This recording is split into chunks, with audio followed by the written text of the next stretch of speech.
विश्वास है कि युधिष्ठिर हस्तिनापुर के सम्राट होने के लिए सबसे अधिक योग्य है।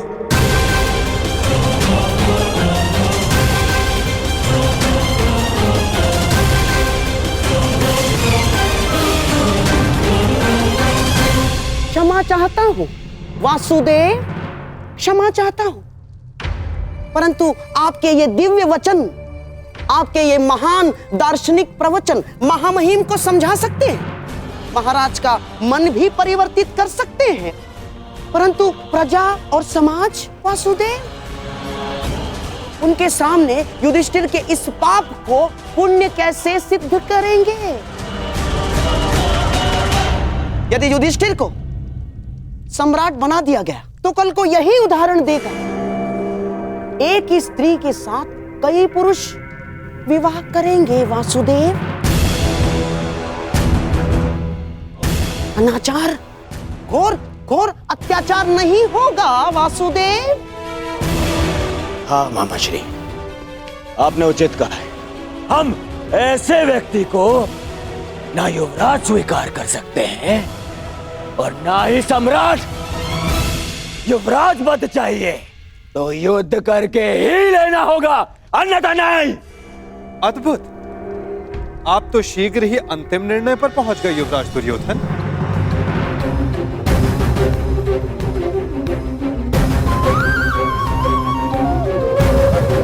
युद्ध किसी भी समस्या का अंतिम हल होना चाहिए, विशेषकर तब जब समस्या पारिवारिक हो। भाई भाई के मध्य युद्ध केवल विनाश को जन्म देता है। तो आप क्या हल सुझाना चाहते हैं वासुदेव? शांति, शांति ही हल है। आप तो देख ही रहे हैं ना वासुदेव, जो एक साथ रह नहीं सकते उनके मध्य शांति कैसे आएगी?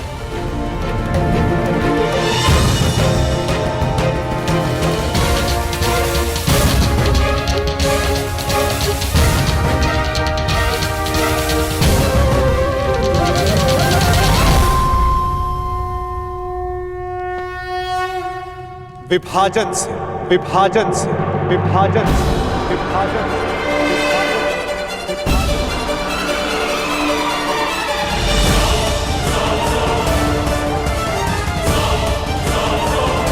यदि दो लोग परस्पर प्रेम और शांति से नहीं रह सकते, यदि वे एक दूसरे की कार्यशैली और सोच का आदर नहीं कर सकते, तो उन्हें एक दूसरे से दूर रहना चाहिए। इसीलिए मेरा सुझाव है कि हस्तिनापुर का विभाजन कर दिया जाए। असंभव!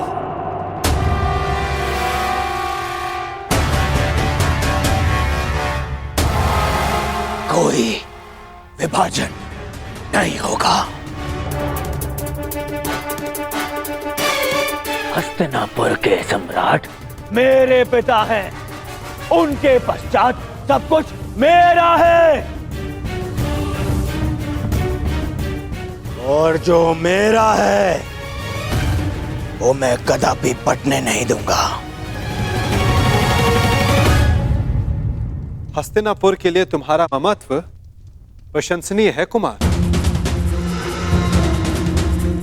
परंतु सारे निर्णय ममत्व और क्रोध जैसी भावनाओं पर नहीं लिए जा सकते। ये भावना का नहीं, आत्मसम्मान का प्रश्न है वासुदेव। और माना कि आप हस्तिनापुर के निकट संबंधी हैं, परंतु इतने निकट संबंधी भी नहीं कि हस्तिनापुर को बांटने का निर्णय ले सके ना। मैं तो केवल सुझाव दे रहा हूं गांधार नरेश। अंतिम निर्णय तो गंगा पुत्र और महाराज धृतराष्ट्र को लेना है। क्षमा करें वासुदेव, मैं ये सुझाव अस्वीकार करता हूं।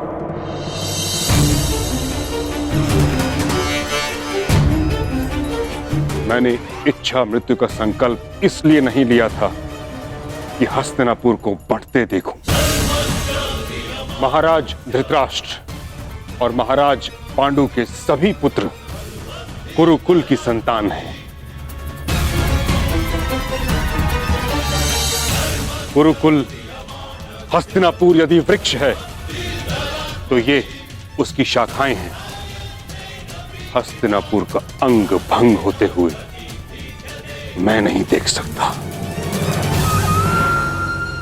तो फिर दूसरा सुझाव वही है जो आपको स्वीकार नहीं गंगापुत्र, जो कर्ण ने दिया है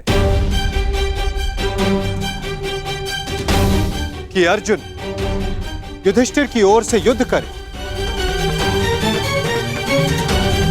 और कर्ण दुर्योधन का प्रतिनिधित्व करे। जो विजयी हुआ सम्राट पद उसका, हस्तिनापुर उसका, राज्य उसका।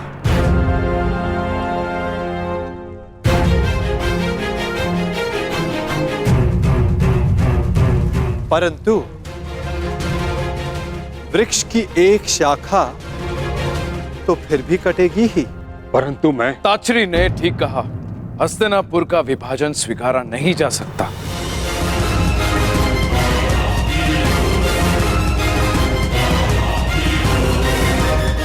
यदि दो योद्धाओं का द्वंद्व सम्राट के चयन का निर्णय कर सकता है तो हस्तिनापुर को विभाजन की आवश्यकता नहीं। तो कल प्रातः अर्जुन युधिष्ठिर की ओर से और कर्ण दुर्योधन की ओर से युद्ध करेगा।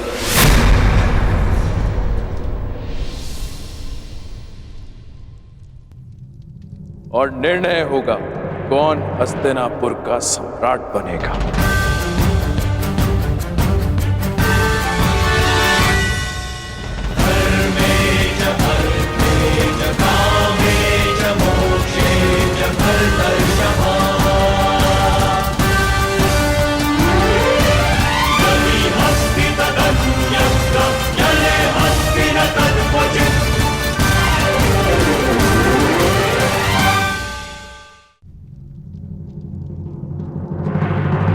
आपने अच्छा किया पिताश्री, जो उस वासुदेव के बिछाए जाल में नहीं फंसे और विभाजन के सुझाव को स्वीकार नहीं किया।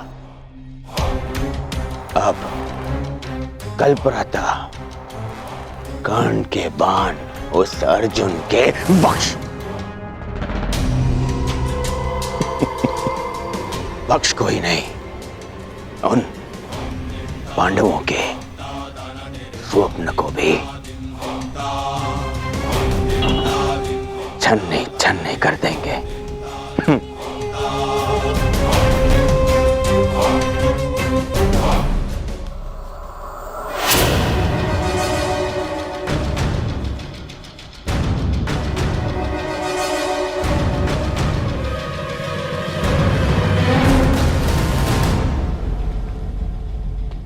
क्या विचार कर रहे हो?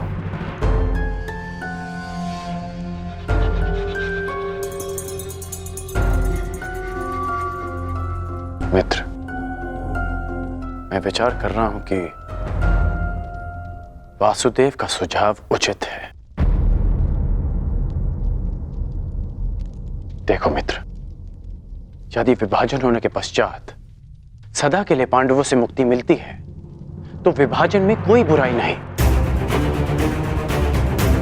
बस कर्ण, बस, अब और नहीं। आज जिस प्रकार तुमने मेरे राज्याभिषेक का विरोध किया उसे भूला नहीं हूं मैं।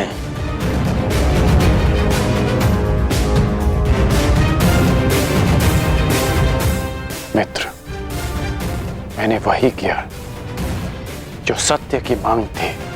सत्य? हाँ।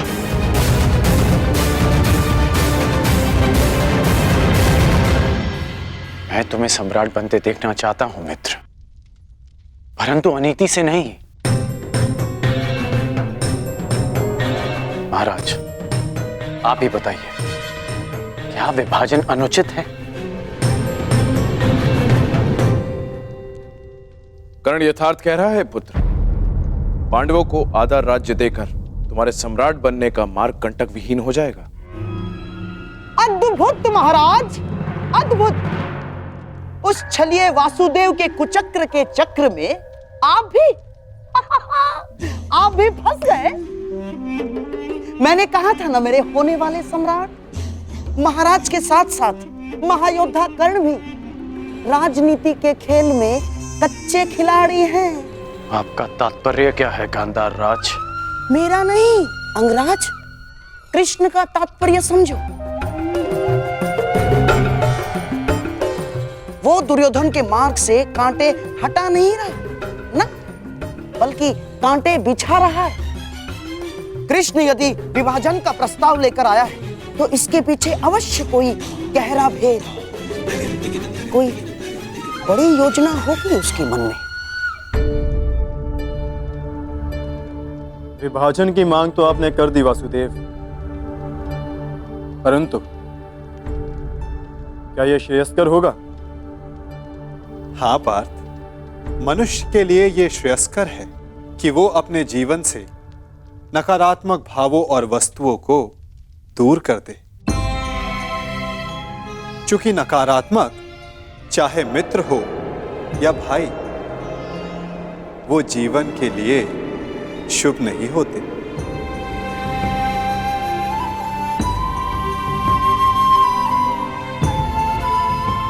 जो लोग हमसे ईर्ष्या करें, हमें आगे बढ़ने से रोके, उन्हें अपने जीवन से दूर कर देना ही श्रेयस्कर है।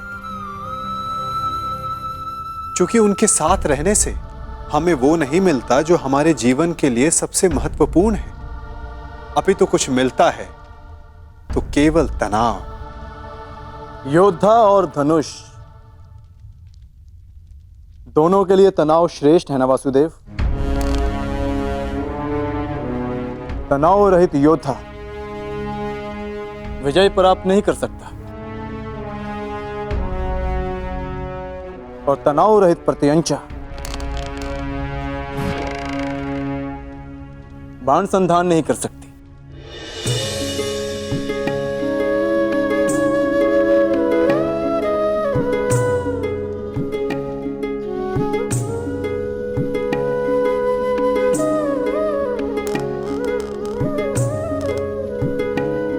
अच्छी बात कही अर्जुन,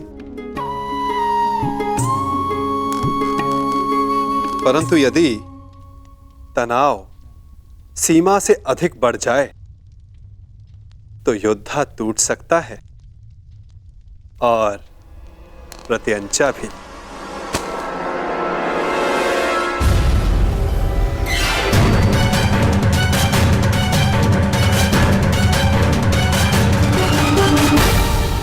तुम युद्ध के नहीं, जीवन के योद्धा हो अर्जुन। तुम्हें इतिहास बदलना है, इसीलिए तुम्हारा तनाव और नकारात्मक भावों से दूर रहना श्रेष्ठ रहेगा। संघर्ष तभी करना चाहिए जब उसकी आवश्यकता हो। यदि हर पक्ष पर संघर्ष करते रहोगे तो लक्ष्य तक कैसे पहुंचोगे? इसीलिए जैसा मैं कहता हूं वैसा ही करो पार्थ। और मेरा मानना है कि कृष्ण का सुझाव हमारे हित में नहीं ना, शत्रु के बीज का समूल नाश आवश्यक है। समूल। कृष्ण की छाव में वो पांडव वट वृक्ष के बीज सिद्ध होंगे, जिन्हें रोपने के लिए तनिक भी स्थान दिया गया तो वो जड़ें जमा कर बैठ जाएंगे। और विभाजन का अर्थ हमारे लिए शांति नहीं, अशांति होगी। और ये एक अवसर होगा पांडवों के लिए जो हमें नहीं देना है। कैसा अवसर शकुनी? आप भूल रहे हैं महाराज, द्वारकाधीश कृष्ण उनके साथ हैं। महाबली पांचाल राज द्रुपद अब उनके ससुर हैं। यदि पांडवों को अलग राज्य स्थापित करने का अवसर दिया गया तो वो शीघ्र ही एक बड़े साम्राज्य में परिवर्तित हो जाएगा महाराज। इतना बड़ा साम्राज्य कि हस्तिनापुर का अस्तित्व बौना पड़ जाएगा। इसीलिए श्रेष्ठ यही होगा महाराज, पांडवों को हराकर, उन्हें दबाकर उन पर शासन किया जाए। मामाश्री उचित कह रहे हैं।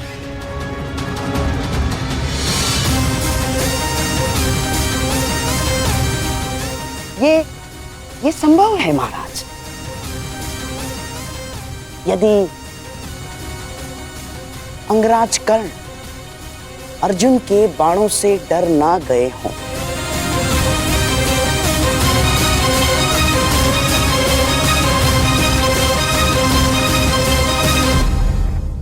ये संभव है महाराज। यदि अंगराज कर्ण अर्जुन के बाणों से डर ना गए हों। आप भूल रहे हैं गांधार राज कि युद्ध करके अपने मित्र को सम्राट बनाने के पक्ष में मैं सदा से हूं। वो मैं ही था जिसने युद्ध करके सम्राट के निर्धारण का सुझाव दिया था।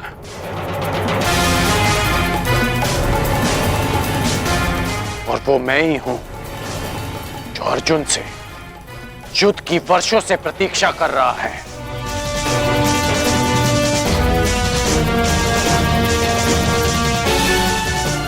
मैंने केवल अपने मित्र को एक विकल्प दिया और यदि उसने युद्ध का विकल्प चुना है तो युद्ध होगा।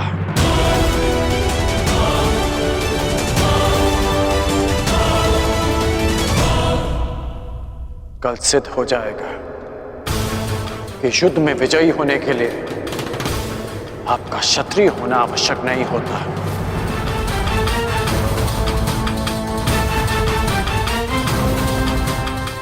और कल यह भी सिद्ध होगा कि समय आने पर एक सूत भी इतिहास रच सकता है। कल मैं उस कर्ण को इतिहास बना दूंगा वासुदेव। अति उत्सुकता ठीक नहीं अर्जुन।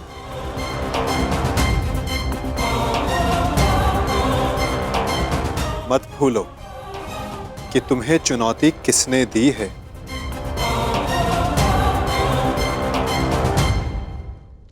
कर्ण को कम मत आंकना। मत भूलो कि वो उस परशुराम का शिष्य है जो तुम्हारे गुरु के भी गुरु।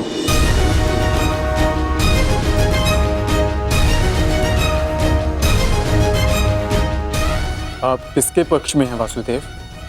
मैं तो सदा धर्म के पक्ष में हूं पार्थ, सत्य के पक्ष में हूं।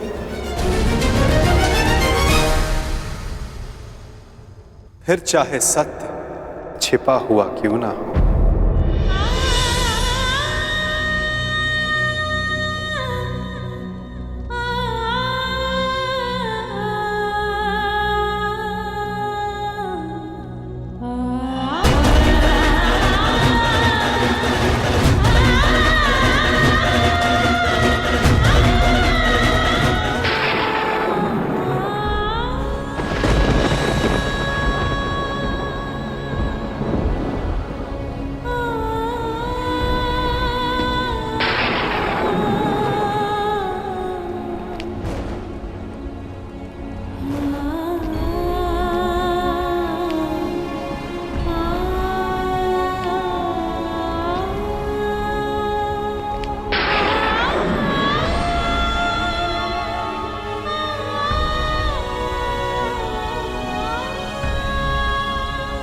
क्या हुआ बुआ? आप उदास हैं? उदास नहीं, चिंतित हूं। कृष्ण, क्या मैं अकेली हूं जो ये युद्ध नहीं चाहती? नहीं बुआ, आपके चाहने ना चाहने से कुछ नहीं होगा। जब वन में महाअग्नि लगी हो और एक वृक्ष को छोड़कर शेष जलना चाहें, तो अग्नि कौन रोक सकता है? मैं वृक्ष नहीं हूं माधव, मनुष्य हूं, एक माता हूं। इसलिए मैं नहीं चाहती कि ये युद्ध हो। अपने पुत्र के लिए चिंतित हो बुआ? प्रतीत होता है कि आपके मन पर कोई बोझ है। उतार दीजिए बुआ।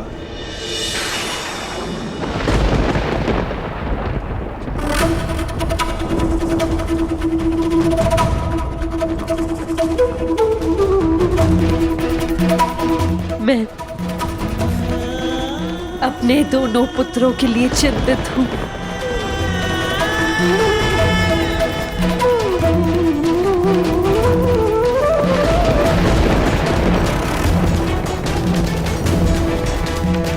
दोनों पुत्र? परंतु युद्ध तो केवल अर्जुन कर रहा है ना? अर्जुन के जीवन के साथ साथ मैं कर्ण के जीवन के लिए भी चिंतित हूं। कर्ण मेरा पुत्र है।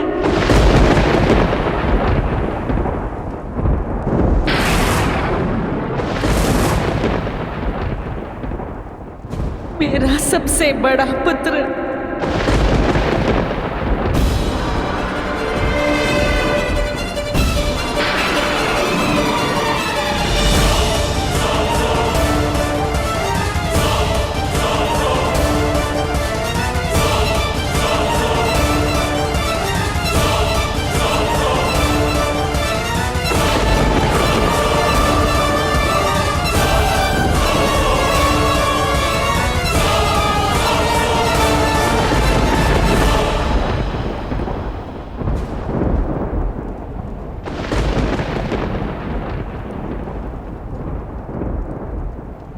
पुत्र,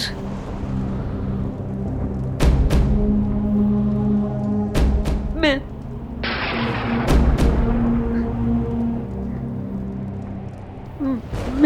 अभी उचित समय नहीं है बुआ।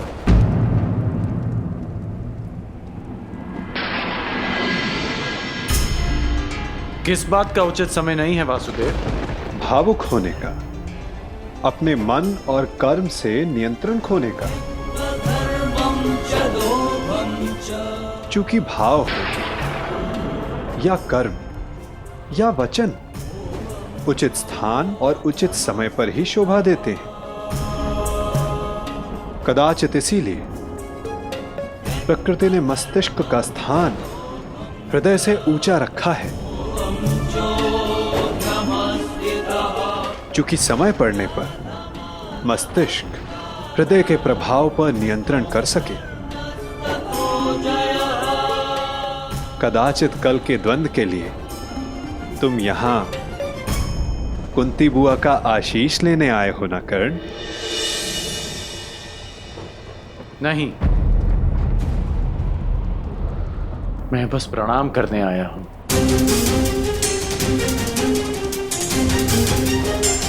प्रणाम करोगे, आशीष नहीं लोगे? क्यों? क्योंकि विजयी होने का आशीष मांगकर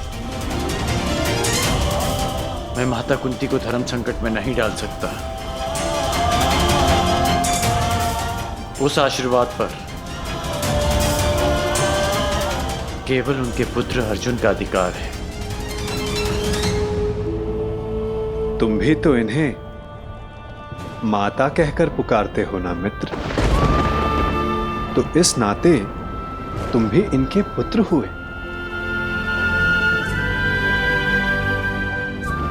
आशीर्वाद पर अधिकार तुम्हारा भी उतना ही है जितना अर्जुन का।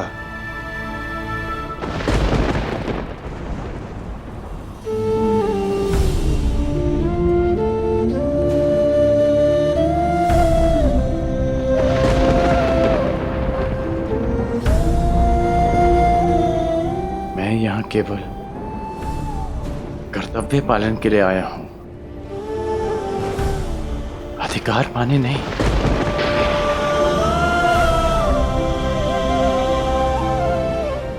जैसा मैंने अभी कहा कि विजयी होने के आशीष पर केवल अर्जुन का अधिकार है, मेरा नहीं।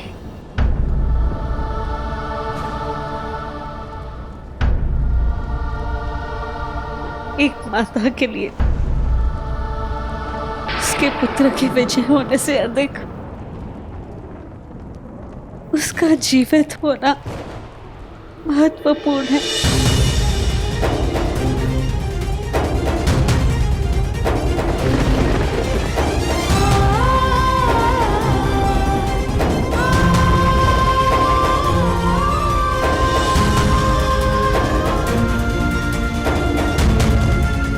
आयुष्मान भव पुत्र।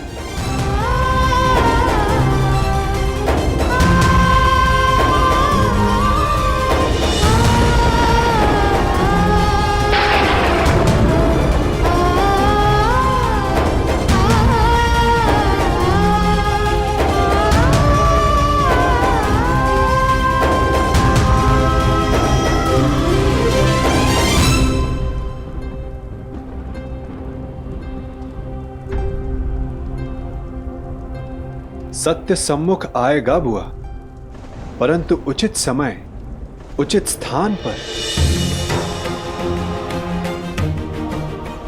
और वो समय कब आएगा? ये समय आपको स्वयं बतलाएगा बुआ। बुआ हूं ना तुम्हारी, और भक्त भी। क्या इस युद्ध को रोक सकते हो? कर्म कर सकता हूं, परंतु फल समय के हाथ में है।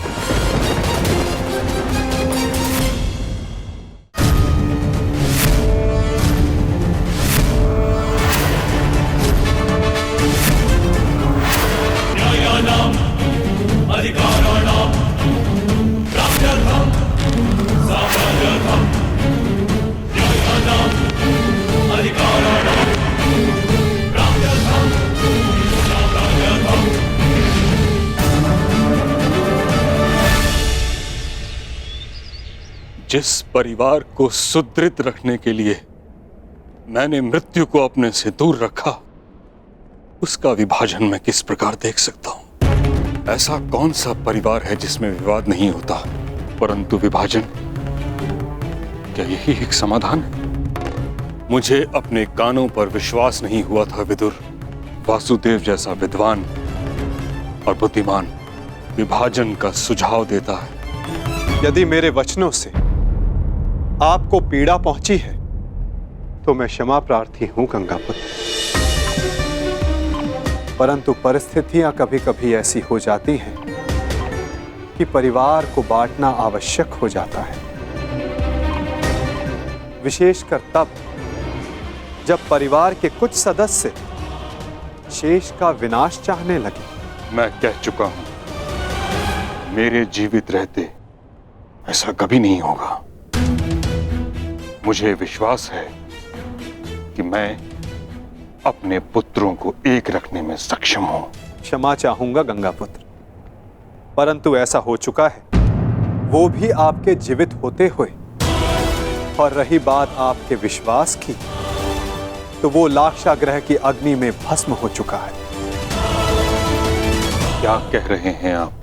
दुर्योधन और शकुनी ने पुरोचन से वारणाव्रत में जो भवन बनवाया था, वो भवन लाक्षागृह था। वो पांडवों को भेंट देने के लिए नहीं, अपितु पांडवों को अग्नि की भेंट चढ़ाने के लिए था गंगापुत्र। मुझे विश्वास नहीं। तो आप महात्मा विदुर से पूछिए, यदि वो समय रहते पांडवों को सावधान नहीं करते, तो आज आपके पांचों पौत्र जीवित नहीं होते। वासुदेव ठीक कह रहे हैं तातश्री। तुमने मुझे बताया क्यों नहीं विदुर? आपको कष्ट होता तातश्री। पांडवों की रक्षा मैंने कर ली थी, परंतु सत्य जानने के पश्चात कौरवों की रक्षा आपसे कोई नहीं कर पाता। यदि कौरवों और पांडवों को साथ रखा गया तो मुझे खेद है गंगापुत्र, कहीं हस्तिनापुर स्वयं एक लाक्षागृह में परिवर्तित ना हो जाए।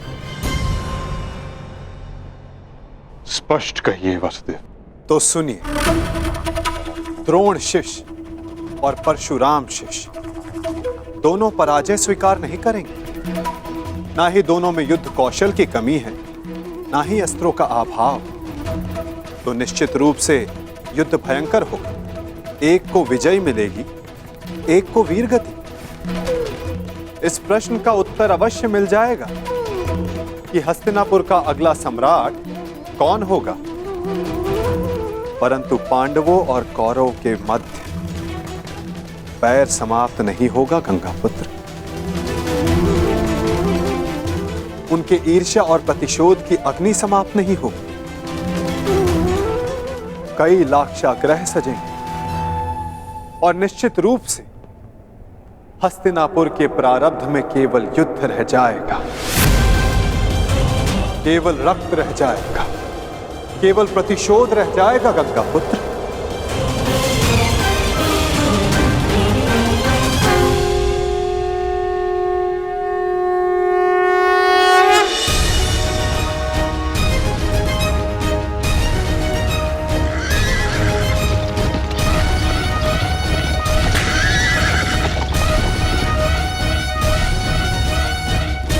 दो योद्धा युद्ध के लिए प्रस्थान कर रहे हैं और संभवतः उनमें से एक ही लौट पाए। निर्णय आपका है गंगापुत्र।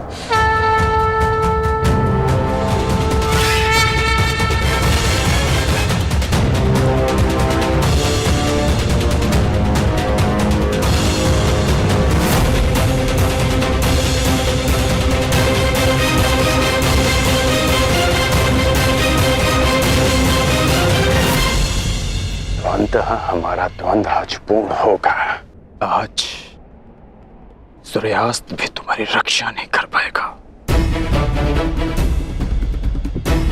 और ना इस बार मेरे पास तुम्हें छोड़ देने का कोई बहाना होगा, क्योंकि ना तुम ब्राह्मण वेश में आए हो,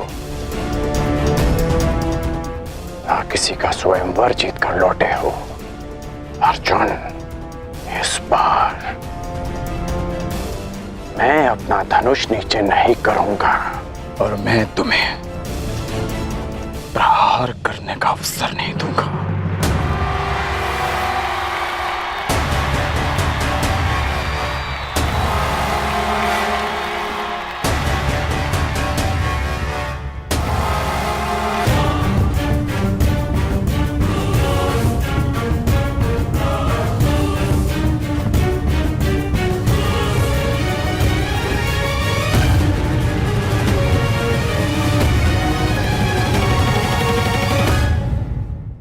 कर्ण और अर्जुन द्वंद्व के लिए प्रस्तुत है महाराज।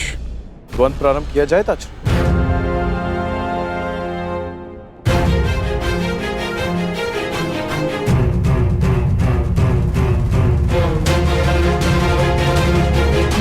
और कोई विकल्प भी तो नहीं। द्वंद्व प्रारंभ हो।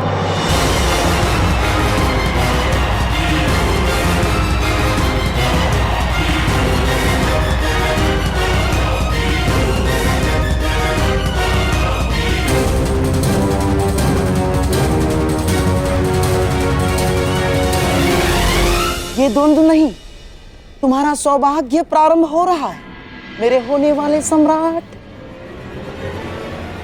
हाँ मामाश्री।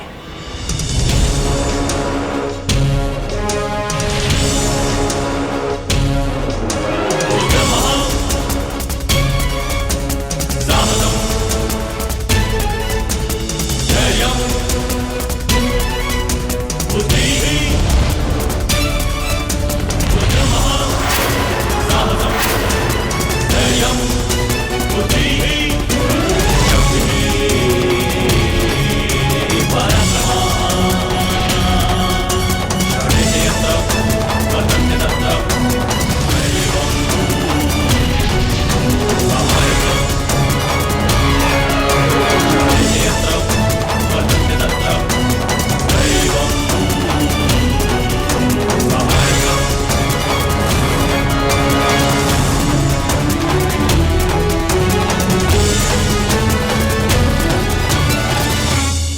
रुको।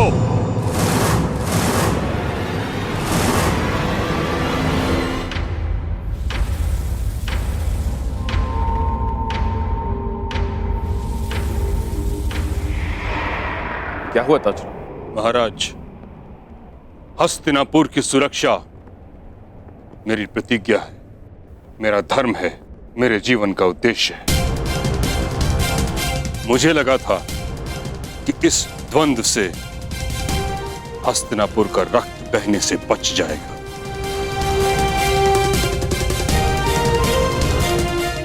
परंतु अब मुझे प्रतीत होता है कि यह द्वंद्व हस्तिनापुर के हित में नहीं।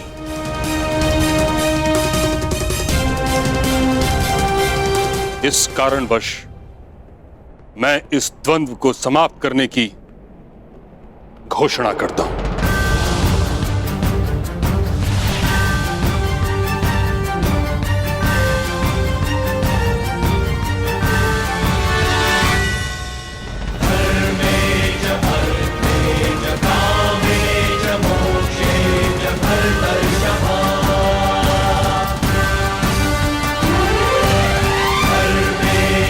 क्योंकि आज अंगराज की विजय हो या अर्जुन की, युधिष्ठिर सम्राट पद पर बैठे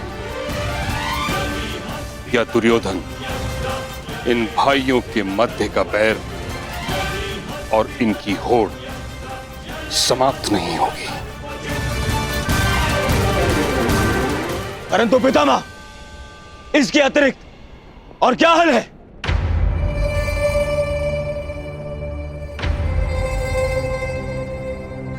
विभाजन, विभाजन, विभाजन, विभाजन।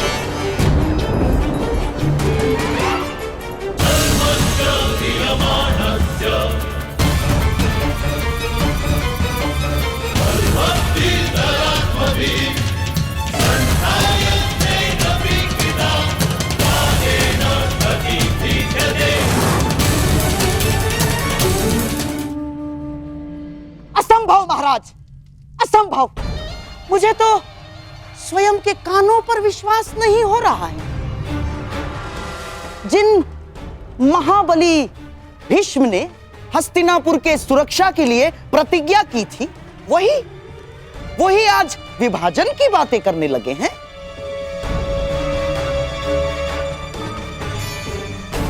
हे ईश्वर, किस दिशा में जा रहा है हस्तिनापुर? क्या यह उचित है?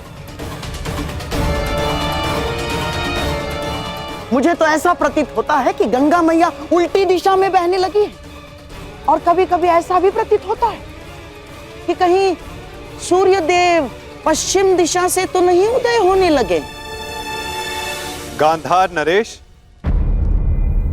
गंगा पुत्र ने हस्तिनापुर के सिंहासन को सुरक्षित रखने की प्रतिज्ञा ली थी, और इस समय हस्तिनापुर की सुरक्षा उसके विभाजन में है।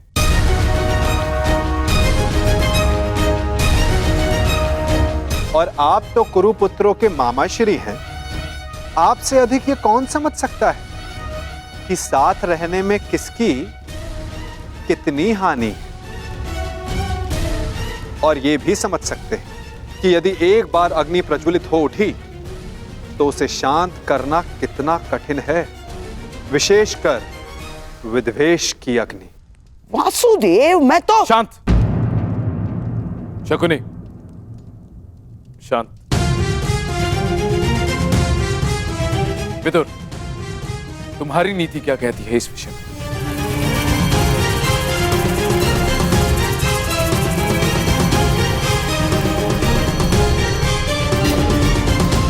जब साथ रहते विकास अवरुद्ध हो तो विभाजन श्रेष्ठ है। महाराज,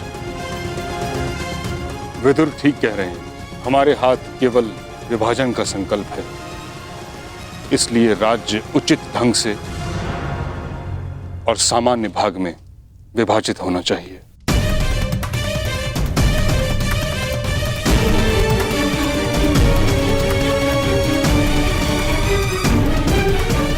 मामाश्री, मैं ये विभाजन यहीं समाप्त कर दूंगा। अभी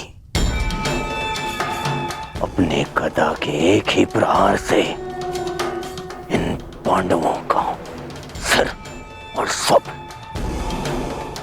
दोनों चूर कर दूंगा। अभी देखिए।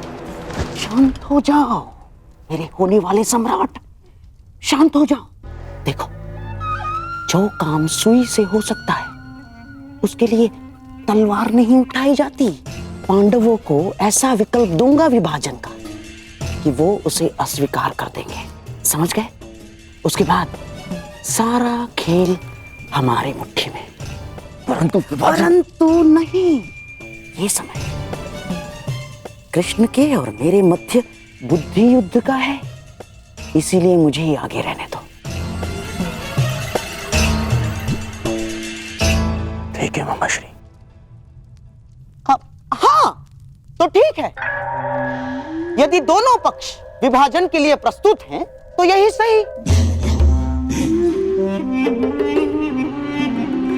परंतु दाता और याचक, इन दोनों के मध्य एक नियम होता है। जो दे रहा है वो ही चयन करे। तो इसके नाते विभाजन में पांडवों को कौन सी भूमि मिलेगी, इसका विकल्प देने का अधिकार केवल दुर्योधन का है।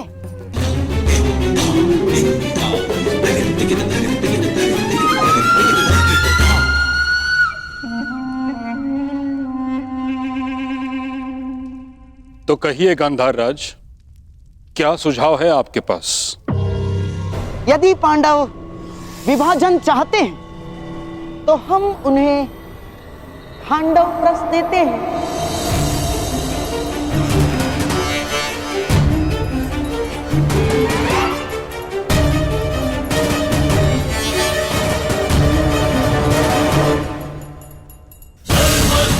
और यदि पांडवों को खांडव प्रस्थ स्वीकार नहीं, तो हमें भी विभाजन स्वीकार नहीं।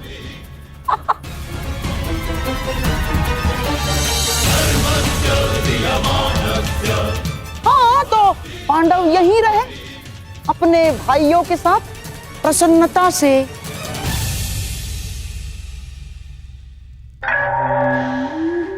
प्रेम से और सेवा से। यह अन्याय है गांधार राज।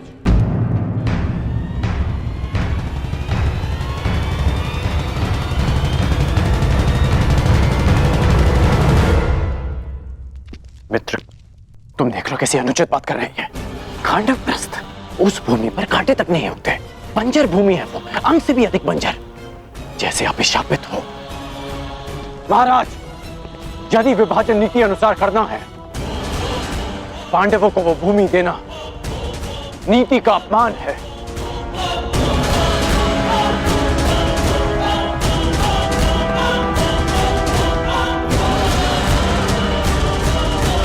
तुम दुर्योधन के मित्र हो या शत्रु, सदैव उसका अहित बोलते हो। मैं वही करता हूं जो मेरे मित्र के हित में हो, और मैं नहीं चाहता कि आपके एक और कुचक्र में फंसकर मेरा मित्र स्वयं को सदा के लिए इतिहास में अन्यायी सिद्ध कर दे। हमें खांडव प्रस्थ नहीं चाहिए, भले ही युद्ध हो जाए। युद्ध से कौन भयभीत है विरकोधर? दान में मिले बछड़े के दांत नहीं गिने जाते। क्षत्रिय दान नहीं लेता, युद्ध करके अपना अधिकार प्राप्त करता है। अर्जुन, तुम्हारे बाणों का उत्तर भी है मेरे पास। यदि कुछ चाहिए तो केवल खांडवप्रस्थ ही मिलेगा, अन्यथा कुछ नहीं मिलेगा।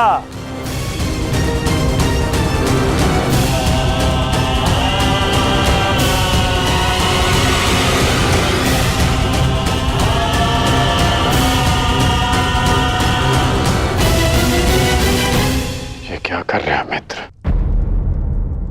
इस अन्याय का भाग मत बनो। अन्याय? अपना अधिकार पाने में कोई अन्याय नहीं है मित्र।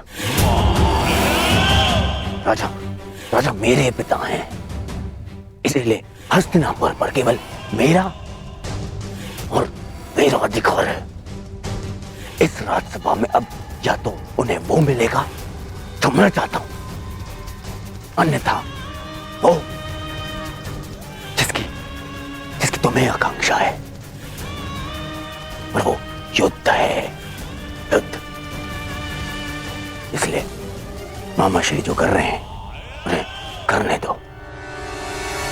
परंतु यदि पांडवों ने खांडवपुरा स्वीकार कर लिया तो क्या करोगे?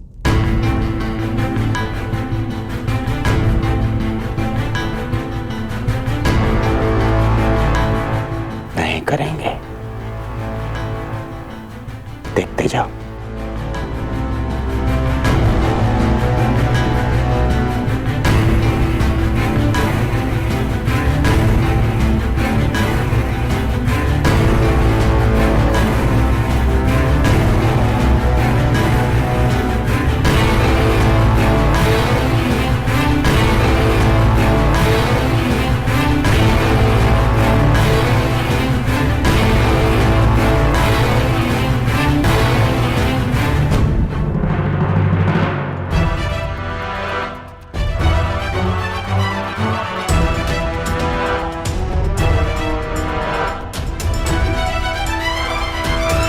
यदि खांडव प्रस देकर मेरे अनुज दुर्योधन को संतोष मिलता है तो हमें खांडव प्रस स्वीकार है।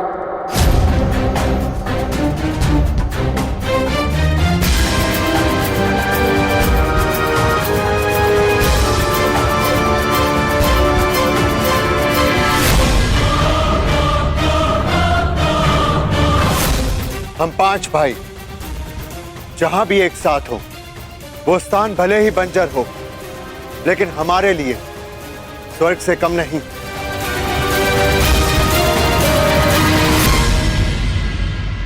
यदि प्रिय युधिष्ठिर को ये स्वीकार है तो हस्तिनापुर नया राज्य बनाने में तुम्हारी सहायता करें। मेरी ओर से तुम्हें 1 सहस्त्र और 8 हाथी, 100 रथ और नया राज स्थापित करने के लिए पर्याप्त धन भेंट में दिया जाएगा।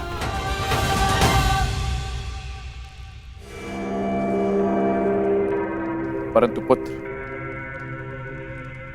इसके बदले मुझे भी तुमसे कुछ चाहिए।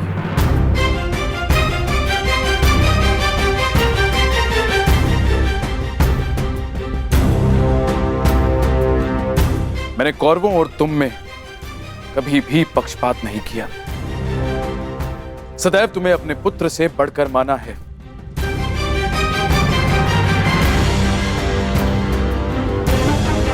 तुम 5 भाई सर्वशक्तिशाली हो, पांचाली जैसी चतुर भार्या है तुम्हारे पास, परंतु पुत्र, इस जन्मांध धृतराष्ट्र के पास कोई मार्गदर्शक नहीं। गांधारी और मुझे पथ दिखाने वाला कोई तो चाहिए पुत्र, कोई ऐसा जिसके समीप रहने से मेरे भ्राता पांडु की स्मृति बनी रहे। इसीलिए मेरी इच्छा है पुत्र कि तुम्हारी माता कुंती यहीं हस्तिनापुर में रहे।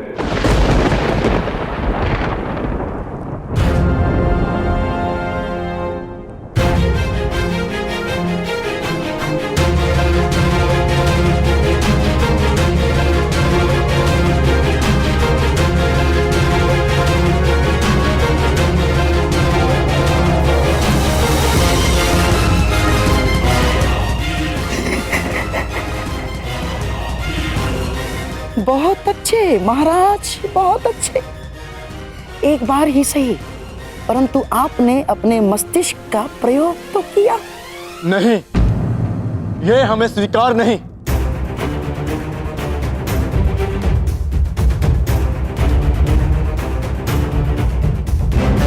हाँ, यदि यही विभाजन की शर्त है तो हमें स्वीकार नहीं चाहिए पिताश्री।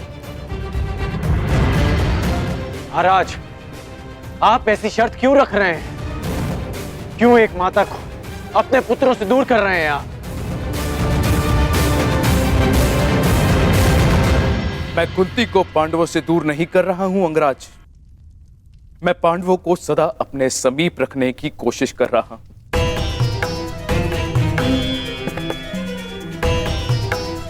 कुंती यहां हस्तिनापुर में रहेगी तो पांडु पुत्र यहां आते जाते रहेंगे।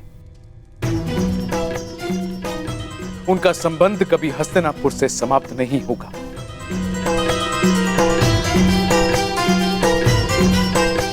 मेरी आंखें देख नहीं सकती, परंतु पांडु पुत्रों का स्वर मुझे सुनने को तो मिलता रहेगा।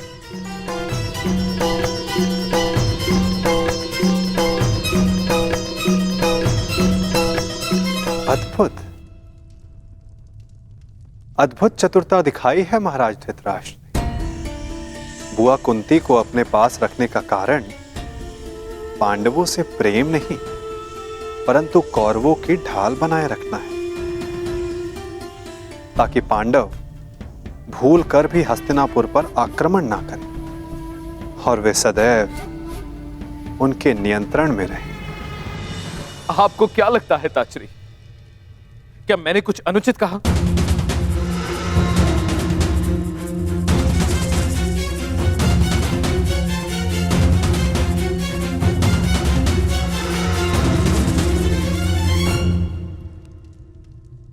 हम अपनी माता के बिना नहीं जाएंगे। भले जो भी हो, माता हमारे साथ ही जाएंगी। मैं कहाँ रहूंगी? ये निर्णय लेने का अधिकार मेरा है। मुझे ताजश्री और गांधारी दीदी के साथ रहना स्वीकार है।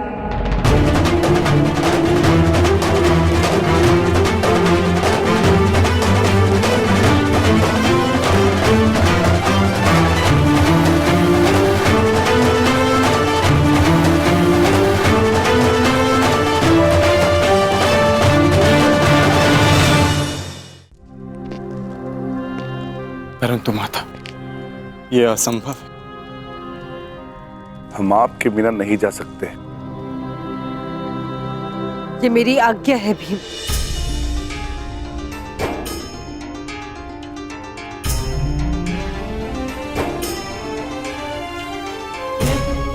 अर्जुन, भीम जीवन में कुछ निर्णय स्वीकारने में बड़े कठोर हो सकते हैं, चूंकि वे निर्णय नहीं, समय द्वारा ली जाने वाली परीक्षा होती है। यदि बुआ कुंती दोनों परिवारों को एक रखने, महाराज धृतराष्ट्र की इच्छा पूर्ण करने के लिए इतना बड़ा बलिदान दे रही है, तो आप सबको इसका सम्मान करना चाहिए।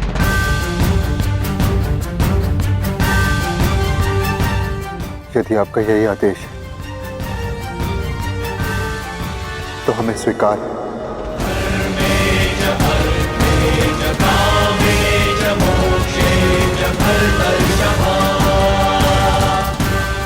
पितामह और माता से दूर रह पाना कठिन और कष्टप्रद होगा, परंतु आपकी इच्छा पूर्ति के लिए हम आपको छोड़कर खांडवप्रस्थ जाएंगे।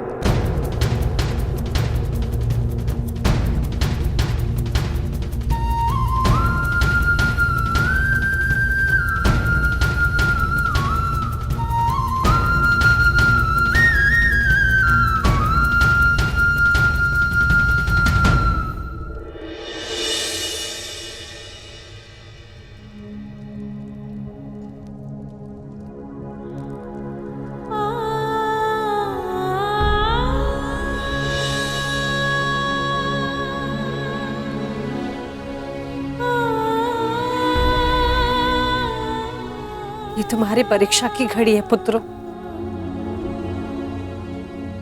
तुम्हें बंजर भूमि में पुष्प खिलाने, परिश्रम करना है और पांचों साथ रहना।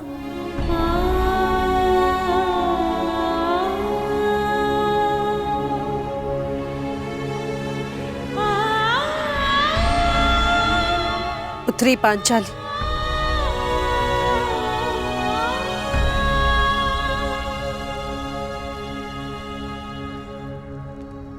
से मेरे 5 पुत्र तुम्हारा उत्तरदायित्व है।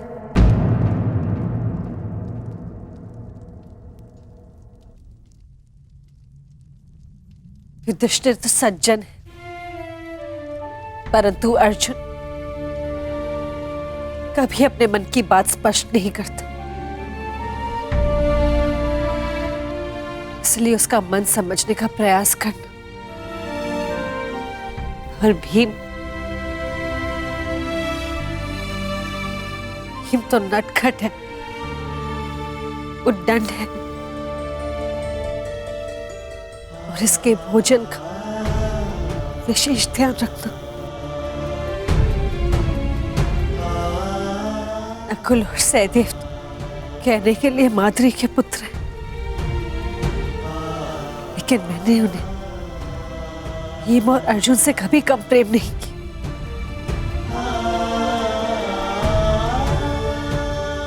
अब तक मैंने इन 5 भाइयों को एक रखा, अभी उत्तरदायित्व तुम्हारा है या किसी ने।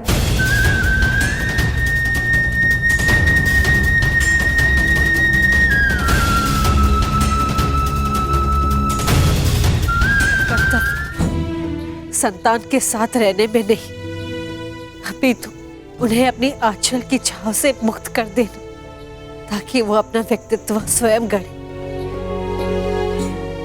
कदाचित विभाजन के माध्यम से अगर नियति ने मुझे संदेश दिया जो मुझे स्वीकार है,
क्या है पितामह? ये सब हस्तिनापुर के नागरिक हैं पुत्रों।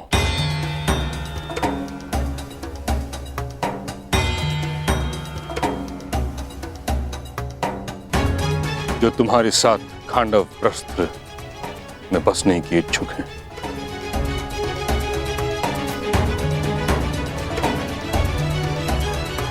जाओ पुत्रों, जाकर एक नया प्रारंभ करो, एक युग का, एक व्यवस्था का, एक राज्य का। और ये सिद्ध कर दो कि तुम्हें वह भूमि इसलिए नहीं मिली क्योंकि तुम्हारे पिता कभी राजा थे, बल्कि इसलिए क्योंकि तुम सभी इसके योग्य हो।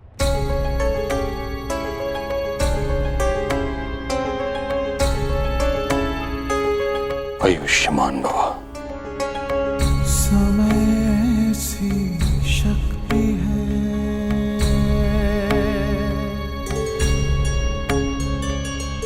सभी समय से हारे,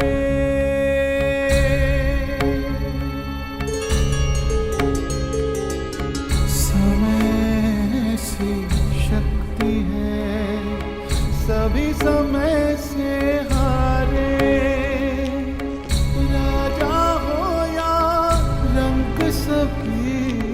बनते रहे बेचारे।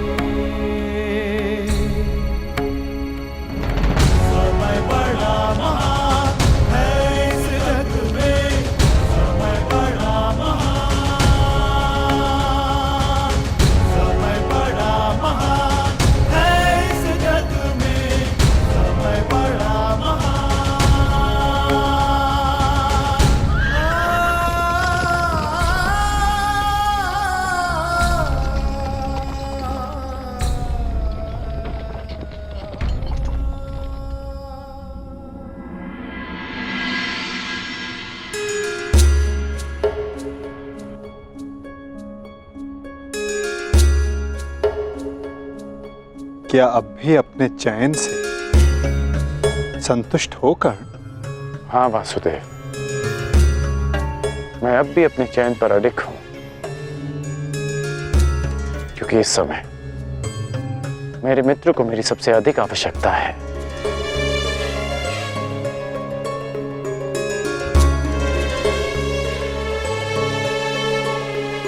वासुदेव, अब समझ आया कि आपने मुझे पांचाल से सीधा हस्तिनापुर आने को क्यों कहा। आपने उस चक्रवात को विभाजन की दीवार से रोक लिया।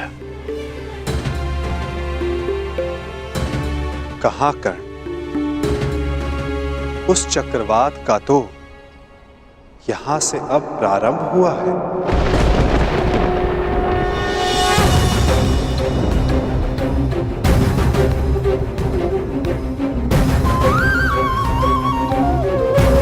अर्थात ये सब आपकी योजना है।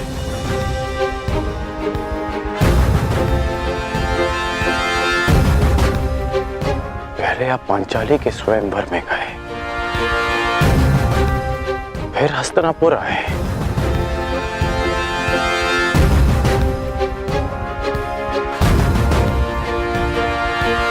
आपकी वास्तविक योजना क्या है?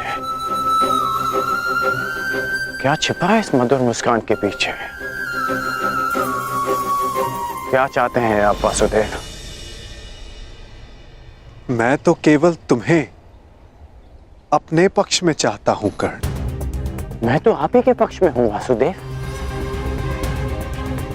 परंतु मेरा दुर्भाग्य है कि आप पांडवों के पक्ष में हैं। आपने उनका चयन किया। एक बहुत ही बुद्धिमान ज्ञानी पुरुष ने मुझसे कहा था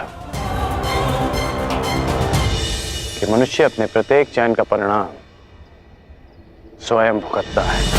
और इसी कारण वो तथाकथित ज्ञानी पुरुष तुम्हारा अत्यधिक सम्मान करता है अंगराज। चूंकि युद्ध हो या परिणाम का पालन, तुम अन्य सबसे भिन्न होकर और उनसे एक पग आगे भी। हो सकता है, परंतु आप सबसे सैकड़ों पग आगे हैं केशव। आपसे कोई स्पर्धा नहीं कर सकता। हाँ, चूंकि मैं किसी स्पर्धा में सम्मिलित ही नहीं हूं कर्ण।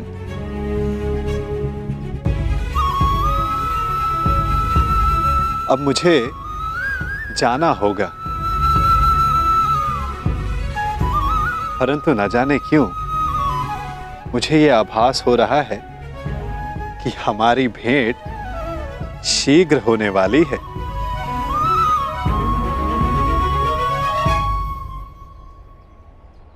आपसे पुनः मिलना अच्छा लगेगा वासुदेव। बस इतनी सी आशा है कि कूटनीति का फिर से कोई खेल ना हो। मैं कूटनीति नहीं खेलता कर्ण। मैं तो बस नीति के लिए मार्ग बनाता हूं। जहां कोई पथ ना हो वहां पथ प्रदर्शन करता हूं। सारथी जो हूं।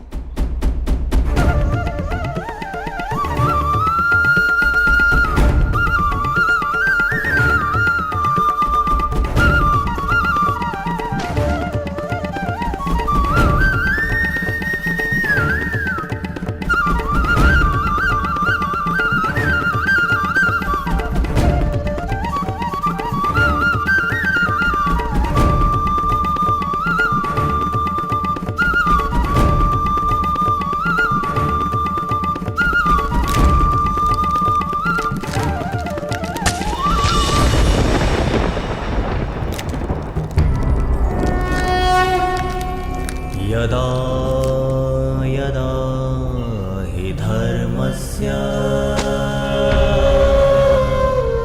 ग्लानिर्भवति भारत और मार्ग में जो बाधाएं आती उन्हें दूर भी करता हूं। अधर्मस्य तदात्मानं सृजाम्यहम्।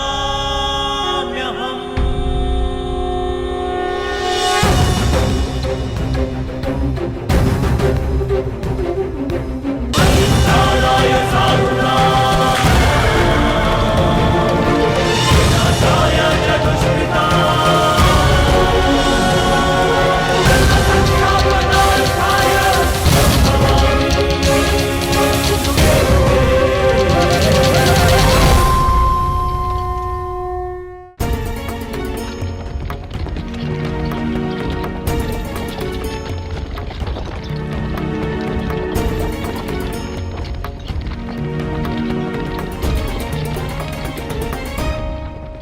आर्य युधिष्ठिर इतने चिंतित क्यों हैं? पांचाली, माता की संध्या आरती का समय है और भ्राता युधिष्ठिर माता के लिए प्रतिदिन पुष्प लाया करते थे। बस यही चिंता है अब कि माता के लिए पुष्प उनका कौन सा पुत्र लेकर आएगा।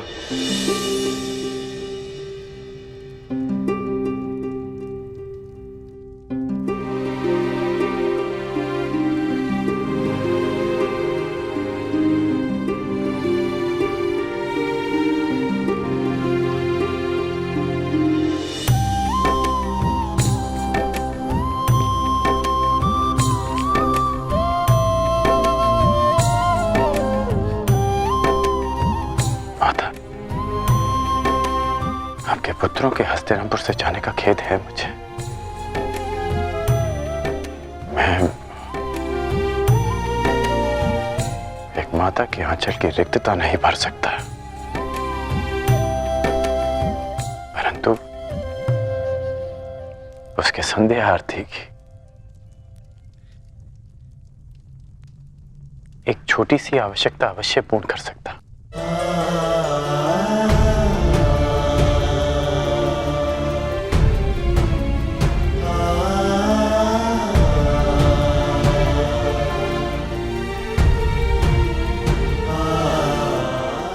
बहुत चिंतित होकर उस बंजर खांडव प्रस्थ में न जाने मेरे पुत्र किन कठिनाइयों में होंगे।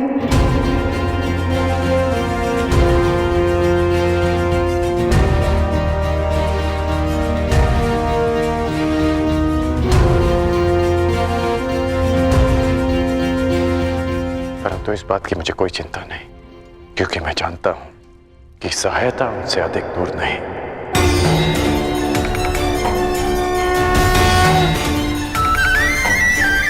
श्री कृष्ण गोविंद हरे मुरारी, हे नाथ नारायण वासुदेवा।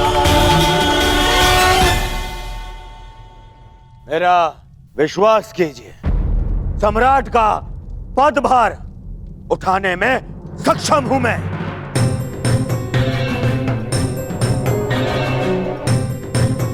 यदि ताचरी अपनी अनुमति और आशीर्वाद दें तो मुझे कोई आपत्ति नहीं पुत्र।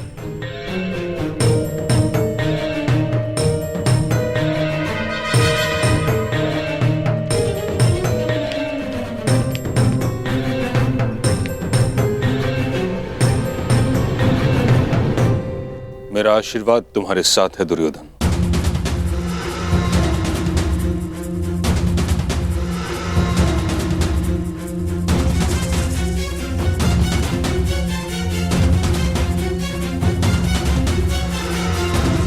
किंतु मेरी अनुमति नहीं।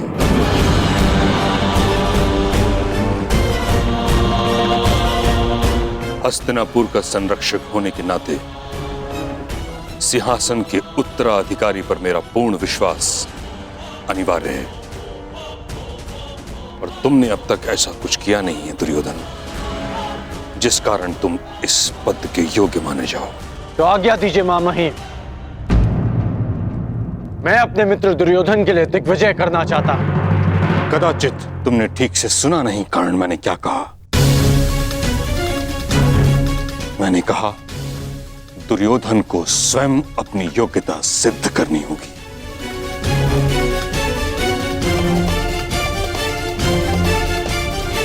सम्राट बनने के लिए योग्यता का अर्थ केवल रण विजय प्राप्त करना नहीं, शान प्रबंधन भी है।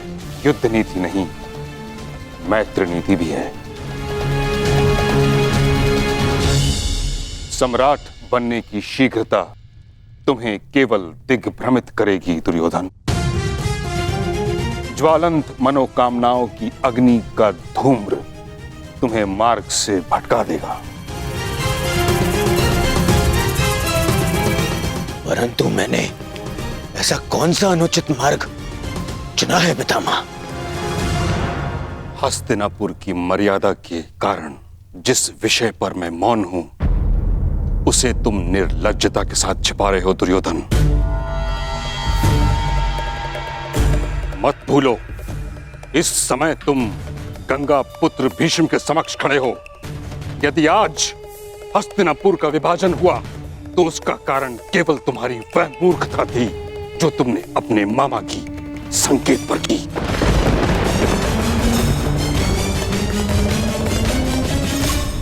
लक्ष्य ग्रह की अग्नि में हस्तिनापुर को जलते हुए नहीं देख सकता था मैं।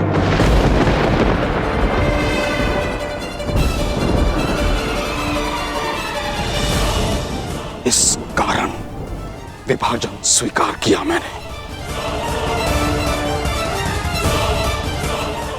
और अब जब तक मुझे यह विश्वास नहीं हो जाता कि तुम नीति से शासन करने में सक्षम हो, कुचक्र से नहीं, तब तक मैं तुम्हारे अभिषेक की अनुमति नहीं दूंगा।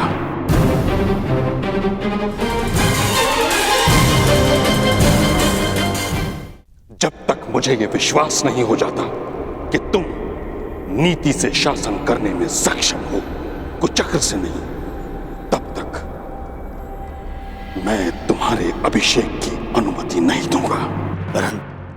परंतु पितामह। दुर्योधन, अभी तुम इतने बड़े नहीं हुए कि गंगा पुत्र के सुझाव का विरोध करो, समझे? महामहिम, बच्चा है, नहीं समझता कुछ बातें, परंतु मैं आपसे सहमत हूं और आपको विश्वास दिलाता हूं कि दुर्योधन अपने सिंहासन पर तभी अधिकार दिखाएगा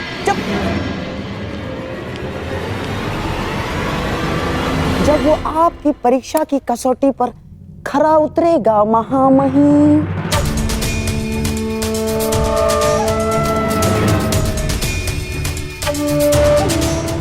तुम मूर्खता मत करो।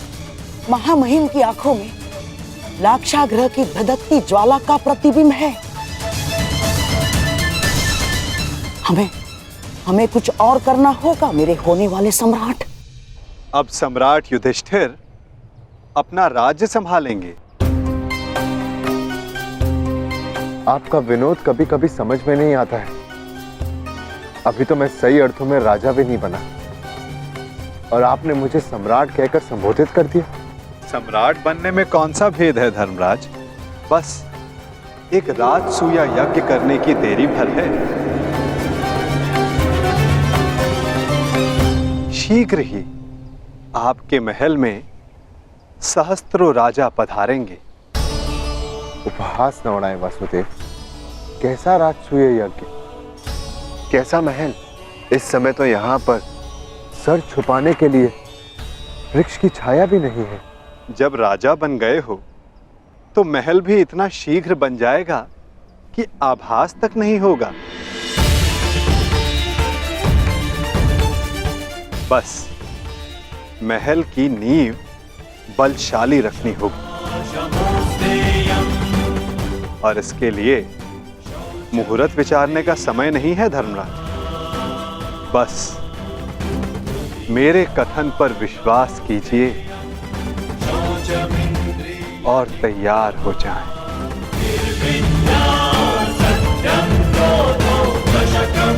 धर्मलक्षणं दशकम्